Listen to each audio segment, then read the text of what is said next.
समाचार में आपका स्वागत है। आइए नजर डालते हैं आज की सुर्खियों पर। कल्याण पश्चिम के सहजानंद चौक में बड़ा होर्डिंग गिरा। होर्डिंग के नीचे खड़ी गाड़ियों को नुकसान, 2 लोग मामूली रूप से घायल हो गए। कल्याण के सहजानंद चौक में एक बड़ा होर्डिंग गिरने की घटना आज सुबह करीब 10 बजे हुई। इस दुर्घटना में होर्डिंग के नीचे खड़ी गाड़ियों को नुकसान हुआ और 2 लोग मामूली रूप से घायल हो गए।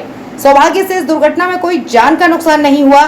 सहजानंद चौक एक अत्यधिक व्यस्त सड़क है जहां 24 घंटे चहल पहल रहती है। इस सड़क पर सुबह के समय होर्डिंग गिरने से इलाके में डर का माहौल बन गया था। होर्डिंग को हटाने आए नगर निगम के अधिकारियों को नाराज नागरिकों ने घेर लिया और पूछा कि होर्डिंग पर कार्रवाई कब होगी। घाटकोपर में हुई दुर्घटना के बाद राज्य सरकार ने अनाधिकृत और खतरनाक होर्डिंग्स पर कार्रवाई करने के आदेश नगर निगम प्रशासन को दिए थे, लेकिन नागरिकों का आरोप है कि कल्याण डोंबिवली नगर निगम ने इसे नजरअंदाज कर दिया। इस घटना के बाद देखना होगा कि क्या नगर निगम अब खतरनाक अनाधिकृत होर्डिंग्स पर कार्रवाई करेगा या नाही। आज सहजानंद चौक कल्याण येथे एक जी होर्डिंग होती त्याच्यावर लावलेले बॅनर पडले, त्यामुळे खाली जे गाडी उभी होती त्याला नुकसान झाला। आम्ही स्पॉटवर येऊन पंचनामा केला।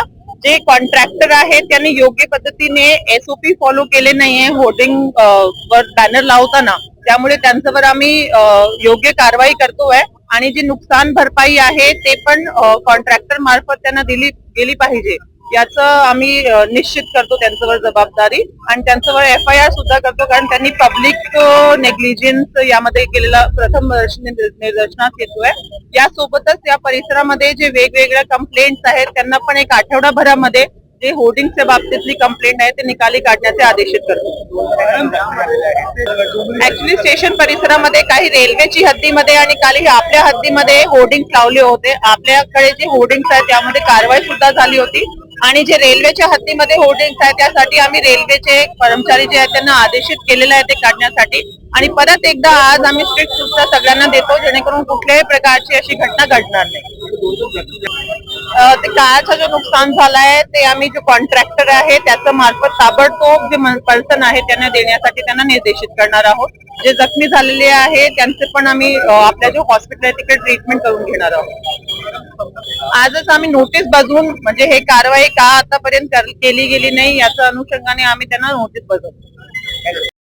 आज के हिंदी समाचार में बस इतना ही।